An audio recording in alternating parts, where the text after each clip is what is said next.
Niall McGrath for Talkingbrawls, MMA.com, here with Javier Mendez ahead of UFC Fight Night San Diego, which goes down tomorrow night. Javier, first of all, just get your opinion, obviously, from a coaching point of view. There was, on me being Irish, there was a lot of questions answered at the weekend with Conor McGregor and Chad Mendes. How did you view it as an onlooking coach? Well, the way I viewed it is that he was the real deal. I thought he was the real deal from the get-go, just on basically, for me, his mannerisms. I watched him train a little bit at the Tough House, and I said, this guy's legit. And I think people are sleeping on him a little bit. They were thinking about the grappling game. But the thing that, if you know anything about fighting, really examine it, it's more in the mind more than anything, and that guy has it. Sorry. Looking back at it now, there was questions about Conor's ground game, and he dealt well with Chad, but there's a lot of people saying that there wasn't enough questions answered. What would be your take on the ground game of Conor? I can't quote on that because I didn't watch the fight. Okay. All right, fair enough. I can only quote on what I thought about him being such a great mental, mental fighter, that he's mentally well put together, physically and mentally. I can say that, but I didn't watch the fight. How crucial is that? Obviously, from your point of view, you had Kane, and I know you were very disappointed. You put out a tweet saying that you got it wrong. To have that belief and that psychological edge, it's hugely important for fighters. Well, with the Kane situation, it was like, we try to get him there a month, and it just didn't happen. He committed to 2 weeks, and I gave in really easily. And at the end of the day, regardless of the situation, I'm the head coach. I should know better. Even if I didn't know, it doesn't matter. I had to take the responsibilities on me to know these things, and we had to move forward. And the altitude basically kicked our butt, and we had to learn from that. Me as a coach, him as a fighter, us as a team. I spoke with DC in Vegas, and he said obviously everyone was very down when Kane lost the title. But how's the morale now? Is everyone picked back up? I think he's back in training. I haven't been back because I've been on the road. I heard he's back in training, and I heard he's motivated. So I think everything's back to square one on rebuilding it and coming back and regaining his title. So 100%, he's going to be more determined than ever. And that cardio situation, what he's known for, will never happen again, where he's going to come unprepared. Definitely, and we've DC, as I mentioned there. He's going to be fighting Alexander Gustafsson soon. Defending his title for the first time. How do you look forward to that fight and analyse what Alexander is going to do? How are you going to prepare for that one? Well, with Alexander, we know he's got the length. We're shorter than he is, so everybody knows we have to get inside. That's an obvious. We're not going to stand outside and outstrike him. So we got to get inside, and we'll see what opportunities present itself, whether it be striking, whether it be wrestling. But make no mistake about it. Daniel's going to wrestle with him, and they know that. We know that. It's a matter of whether he can stop it or not, and that's what's going to happen. It's a matter of who can stop who. Can he stay on the outside? Can we stay on the inside? Can he stop the wrestling? Can he not stop the wrestling? I'm saying he's not going to be able to stop the wrestling, we'll see when that time comes. But my prediction is he won't be able to stop the wrestling. And looking ahead again, I spoke to DC, as I mentioned there, and he said, he really feels down the line he needs to get that John Jones fight again to really validate the title. How do you feel about that? Well, in my opinion, the fight between DC and John Jones has to happen. Because that's the way it needs to happen. That's the trilogy, and that's the fight that needs to happen for it to be the real. That fight never ended. To me, that fight was ongoing. At the very end there, that little scenario at the end, it didn't end. At the press conference, it didn't end. The talking still kept coming. One was talking, the other one was, I disappointed my fans. I'm disappointed in myself. So that fight is still going on. Hopefully, John gets his situation taken care of soon, and we can see that happen sooner than later.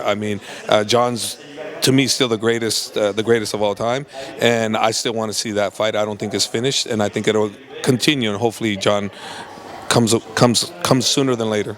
Definitely. I mentioned Kane as well. What does Kane do next now from that loss? What's going to happen? Are you guys going to take a fight soon, or are you going to Kane sit out for a while? What's the situation? Well, with Kane, the situation is going to be this: what does the UFC want? So they're going to tell us.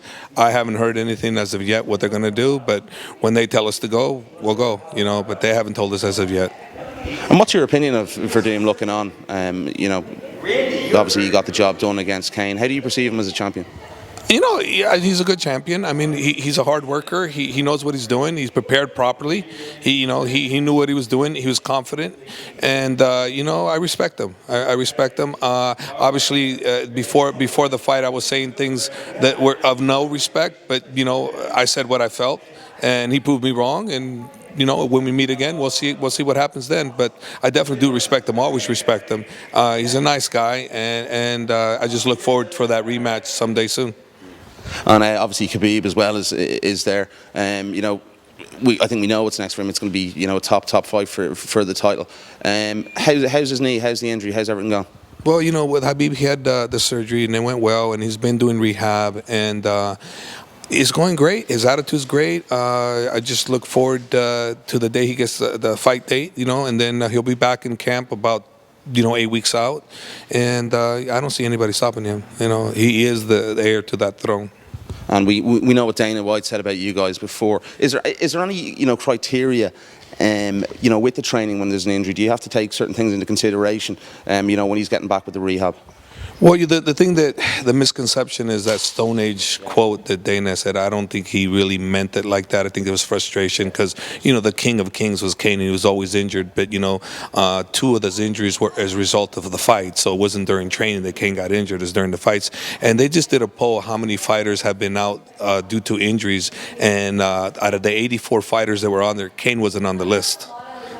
So Kane wasn't even on the list. So it's obviously Kane is not the most injured fighter that has missed fights due to injuries. But it's just because he's a heavyweight champion, and everybody wants to see the gorilla come out and defend his crown, and he wasn't able to. So I think those comments were just more out of frustration. And since that time, Dana, I've had conversations with myself, and they went really, really well. And he fully understands that I do care about my guys, and I do care about injury rate, and I pay attention. And I don't listen to my opinion. I listen to the doctor's opinions. I don't say, well, no, I think you should do this. And if the doctor says, you take this month off, then that's exactly what's going to happen. I'm not the expert in that area. We go to the experts in those areas, and we let them do their thing. The other thing that we're doing that I didn't do before, and this was a result of what Dana did, is now I pay attention more to my guys when I find out, hey, I didn't get a good night's sleep last night, or my elbow's hurting a little bit. I pay attention to that, whereas before I might not have. So he's helped me. Dana's actually, those comments helped me become a better coach, and I hope the other coaches out there are learning from that as an example to make themselves better, to don't think we're all that, and look at there's always room to improve, and there's still room to improve. I mean, I can remember when I first started how hardcore I was compared to how I am now, and how I used to be so mean with my guys, how I approach it a lot different now. So there is a lot of room for improvement as a coaching, and I thank Dana for that because he helped me improve my coaching. Do you think the general standard, but there's obviously going to be a lot of injuries in mixed martial arts, especially this year we've had it as well. Do you think there is that element of coaches in mixed martial arts that aren't doing the right things with their fighters? I don't know, because I never watch other coaches do their thing, but I can tell you this, if we were just boxing, I'd probably have no injuries and none of my fighters miss a fight. In kickboxing, probably a little bit. The reason why there's as many injuries is because of what these fighters have to go through. The wrestling, the jiu-jitsu, there's so many different things that are involved, and that's one of the reasons why the injuries are happening like they do. But I'm telling you straight up, if we was just boxing, we'd have hardly any injuries. Broken nose, maybe, whatever, cuts. But it's not the same. The knees don't go in boxing. There's a lot less injuries in boxing by far. And look, I was speaking with Josh Thompson a couple of minutes ago, and Josh said, we're going back to Conor McGregor here, and you said, obviously, you believe Conor's the real deal. Josh said to me that he beat Conor McGregor's ass at 155. Is that something you'd like to see down the line? It would be interesting to see Conor with anybody. That's because, you know what, the whole world to watch. Obviously, Javier as well. We've Luke Rockhold. What's the situation there? Is he going to get that title shot? Luke 100% is going to get that title shot, and I'm just looking forward to that date. We don't have that date yet. We're probably looking November, December, I'm assuming. So when that time happens, we'll know more where it's going to be. I'm very much looking forward to that fight. Luke is the best I've ever seen him, and what I love about Luke is that his confidence grows with each fight. And yeah, and you just mentioned that there, he's getting better and better. He's been on the tear. Since the Belfort loss, it's just been, no one's coming near him. How do you prepare for a guy like Chris Weidman, who's another guy along those lines? Fight after fight, he seems to be getting better and better the whole time. What goes into preparing yourself for a guy like him? Well, I mean, you got to prepare for that great wrestling. You got to prepare for the stand-up. You got to prepare for the kicking with him. You got to prepare for the overall game that Weidman has. I feel that we have a slight advantage on the stand-up. He definitely has the advantage in the wrestling, but what's he going to do with the wrestling when he takes Luke down? Can Luke get up, or can Luke look for a submission on the ground? Is it going to be proved too dangerous for him? I don't know. That's the unknown. We won't know that till that fight time comes. I feel that Luke has what it takes, and I feel that he's going to go out and take that title. But Chris has another thing to say about that. But we'll see. I know Luke is super, super confident in himself. I'm super confident in Luke, and I look forward to that time because I think it's going to be a great fight. Definitely. And when would you like to see the fight happen? Is it a case of the UFC telling you guys when it is, or should we be looking at possibly a card? What is it? The New Year's Eve card, just after January 2nd of July in Las Vegas. Well, is that too long for you guys? From in my mind, what I was thinking was December sometime, because remember that I was thinking that they were going to do the New York thing, but that didn't go through. So I'm still thinking that they still have to throw a show during that time. So I'm still thinking that that's probably the date that they're looking at, but I don't know. There's no confirmation on that as of yet, and it hasn't been officially announced that they're going to fight, but I'm assuming that they're going to. And where is Luke back in? Is he back home in San Jose? Luke is back home training, but then he's taken off again. I think this Friday he's going somewhere. I forgot where. Yeah. And we've Noad Lahat here as well, obviously coming off a big win against Nicholas Backstrom in Berlin. What are the plans with Noad? With Neil, I'm not sure what's going on with Neil, but whatever is coming his way, he's going to do well. Neil's improved tremendously.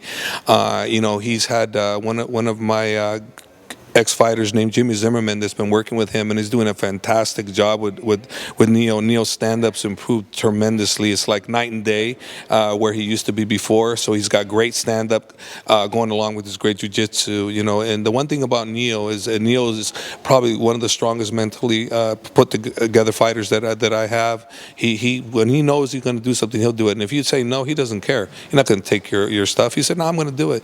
And he's mentally strong, and that's one thing that I respect the most about him, is he's got the mental strength to persevere. It doesn't matter who's there for him or not. He's going to do it. Definitely, all your guys seem to be very strong, and you're all having a good laugh as well here. That's very important. Yes, we have a good laugh. They like making fun of me most of the time. Brilliant stuff. Cheers. Okay, thank you. Awesome, bro. All right, appreciate it. Connors.